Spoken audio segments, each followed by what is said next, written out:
Hi everyone, मैं Ashwin. I hope आप सभी अच्छे होंगे। वर्ड ऑफ द डे, हमने वोकैब ऑफ द डे की सीरीज के नाम को बदल दिया है, अब इसे कर दिया है वर्ड ऑफ द डे। और इस सीरीज के सेशन नंबर 41 में हमने जिस वर्ड को चूज किया for you guys, it is exorbitant. अपने आप में ये एक चैलेंजिंग वर्ड है। सिनोनिम्स एंटोनिम्स से ज्यादा ये वर्ड क्लोज टेस्ट में, फिल इन द ब्लैंक्स में, सेंटेंस इंप्रूवमेंट में देखने को मिलता है। आइए एक्स ऑर्बिटेंट के बारे में सब कुछ जानते हैं। पार्ट ऑफ स्पीच से ये क्या है? एक एडजेक्टिव है। देखिए ना, इसके एंड में ए एन टी लगा है। यूजुअली वो वर्ड जिनके एंड में ए एन टी हो या ई एन टी हो वो एडजेक्टिव होते हैं।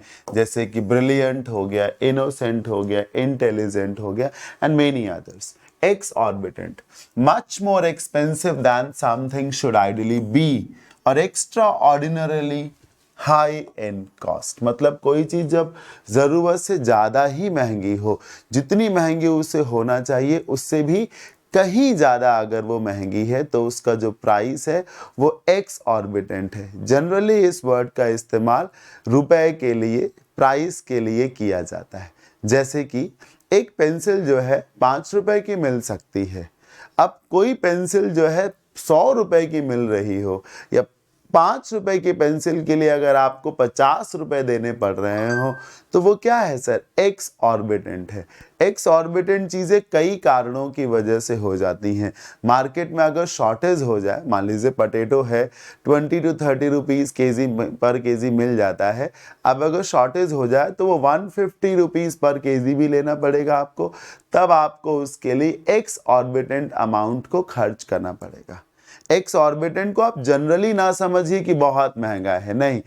इसका ये मतलब होता है कि कोई चीज वैसे कितने की मिलती है और अब कितने की मिल रही है। जैसे कि कोई फोन अगर 10,000 रुपए का मिलता है, तो अगर वही फोन आपको 1 लाख रुपए में मिल रहा है तो वो एक्स ऑर्बिटेंट हो गया।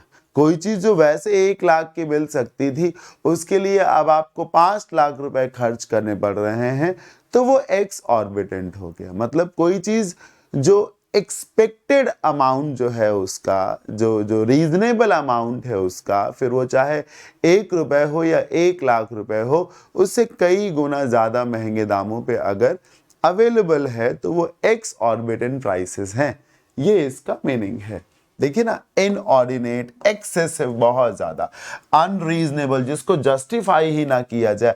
अब नमक के रेट अगर 100 रुपए केजी पहुंच जाए, वो भी समुद्री नमक के, तो वो एक्स ऑर्बिटेंट हो गया ना।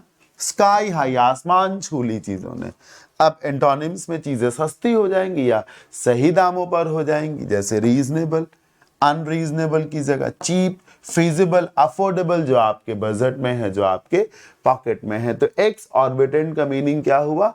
जरूरत से ज्यादा महंगा, या जितना महंगा उसे होना चाहिए उससे भी कहीं ज्यादा महंगा। हाँ, चाहे आपको 10 रुपए में मिल सकती है, अब आपको उसके लिए 110 रुपए खर्च करने पड़ रहे हैं, तो वो एक्स ऑर्बिटेंट है। याद कैसे करेंगे सर? ये देखिए सर, ये एक ऑर्बिट बना हुआ, आपने पढ़ा होगा सर, ऑर्बिट। सर ये कोई सैटेलाइट है, कोई प्लैनेट है, और ये उसका ऑर्बिट है। ये उसकी लिमिट है जहां तक वो जा सकता है। ऑर्बिटेंट में ये ऑर्बिट आपको दिख रहा है, तो ऑर्बिट है वो लिमिट जहां तक उसे होना चाहिए। अब उस ऑर्बिट से वो अगर बाहर जा रहा है तो वो कैसा हो गया? एक्स ऑर्बिटेंट हो गया। ऑर्बिट तक तो उसकी लिमिट है, यहां तक उसका रेट हो सकता है, यहां तक उसकी सीमा हो सकती। एक्स ऑर्बिटेंट हो गया तो ऑर्बिट से बाहर जा रहा है, यानी अपने हद से बाहर जा रहा है। तो अगर कोई वस्तु अपनी हद से ज्यादा महंगी है, यानी ऑर्बिट से भी ज्यादा बाहर जा रही है, तो वो एक्स ऑर्बिटेंट है। It is nothing more than a trick, लेकिन मेरे हिसाब से ये ट्रिक काम करेगी आप लोगों के लिए, तो आप इसका सहारा ले सकते हैं। I keep myself economical, मैं पैसे सोच समझ के खर्च करता हूँ। And never make any exorbitant purchase, बहुत ज्यादा महंगा कभी नहीं कुछ खरीदता मैं। I really need a loan, मुझे लोन की जरूरत तो है, लेकिन interest is quite exorbitant. 10% interest पड़ता है। They are asking for 22% per annum. Exorbitant interest rate लगा रहे हैं। कैसे कोई ले सकता है? कैसा लगा ये शानदार वर्ड मुझे बताइएगा। वीडियो थोड़ा सा लेंदी तो हो गया है, लेकिन आपको अच्छा लगा हो तो आप मुझे कमेंट के माध्यम से बता सकते हैं। Thank you so much, bye, take care.